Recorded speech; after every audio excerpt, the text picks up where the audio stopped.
There's a real mystery unfolding at Celtic right now, with one highly rated star completely disappearing from Brendan Rodgers' plans, and fans are starting to ask serious questions. Not only that, we will also go over all the latest Celtic news from the last 24 hours.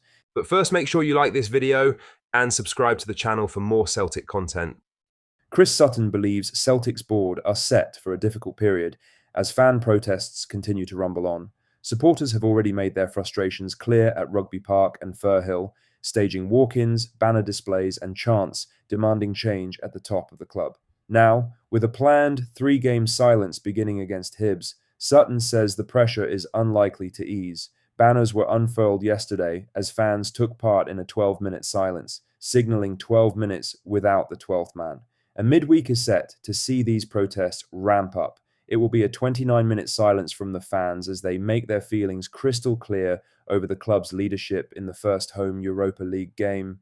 Chris Sutton has warned the board that they aren't in for an easy ride. Writing in the Daily Record, he said, "We've seen the protests at Rugby Park and Firhill on the back of it all, and now it will be interesting to see what kind of atmosphere there will be against Hibs today, especially after fans announced a three-game silence."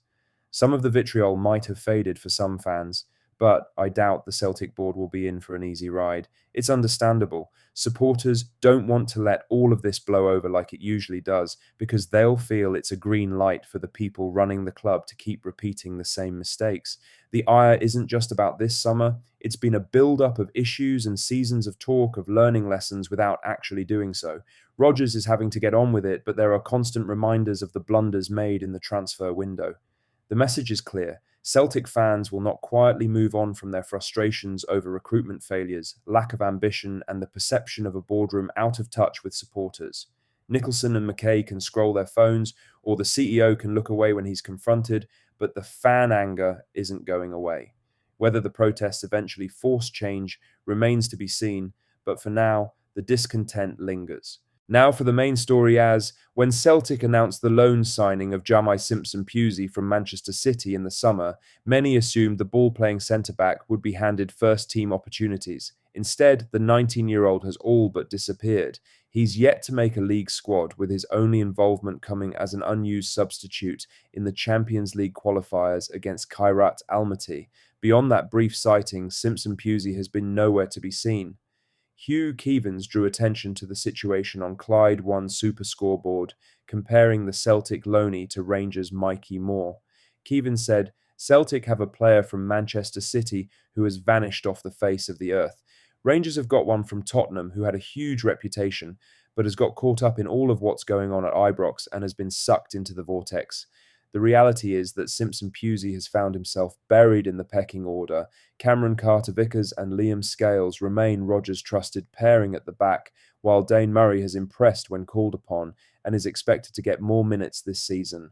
Austin Trusty is also back in training after a heel injury, pushing Simpson-Pusey even further down the line. That leaves the young City loanee as Celtic's fifth-choice centre-half, and without even a sniff of first-team action so far. For a player who arrived with excitement and expectation, his Celtic career has yet to get off the ground. Brendan Rodgers has said previously that the City Lone Star will get some minutes, but it was never in the plan for him to come into the team in the early stages of the season. In other news, Celtic's stalemate with Hibernian wasn't decided by the referee, but Don Robertson's performance has reignited frustration over officiating standards in Scotland.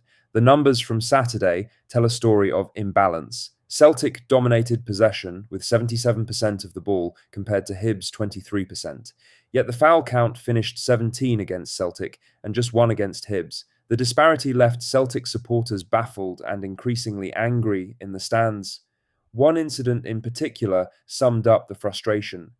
Cameron Carter-Vickers slid in cleanly, won the ball, and made minimal, if any, contact with his opponent. Instead of being praised for a perfectly timed tackle, the defender was shown a yellow card. No one is claiming Robertson's display was the reason Celtic dropped points, but the standards of refereeing must be questioned.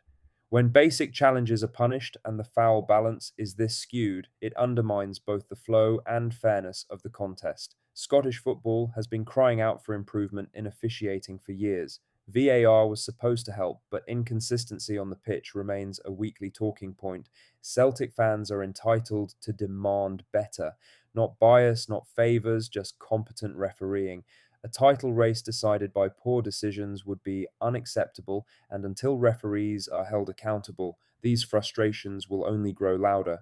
In other news, the numbers don't lie. After 11 games last season, Celtic had rattled in 36 goals.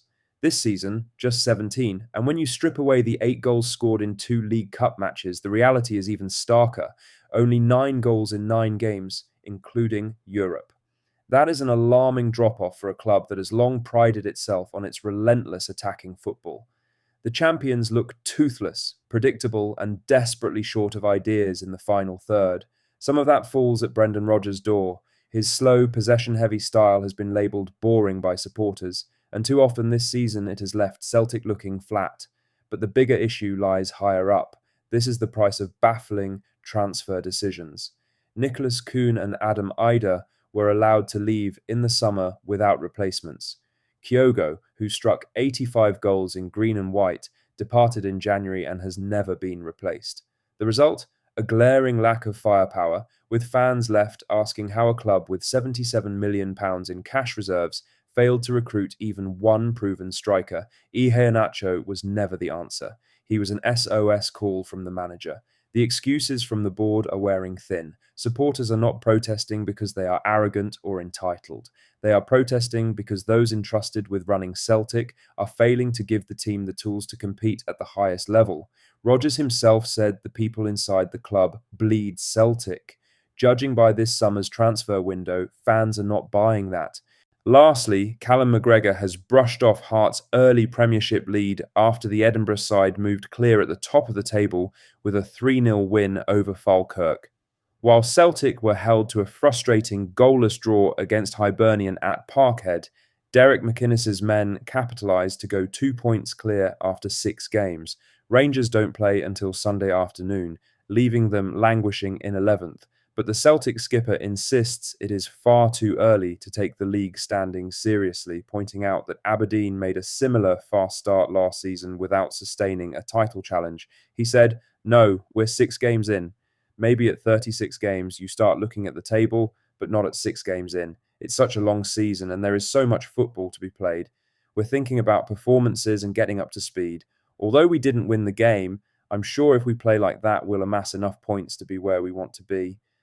Hearts are 6 games in. If you win all 6, you're top of the league. Anyone can get off to a good start. Aberdeen did it last year. If you win the games in front of you, you collect enough points. Our objective over 38 games is to finish top of the league so we can judge it when that happens." What do you think of what we discussed in today's video? Let us know down in the comments section below. Make sure you've liked this video and subscribe to the channel for more Celtic content. Thank you, take care, goodbye.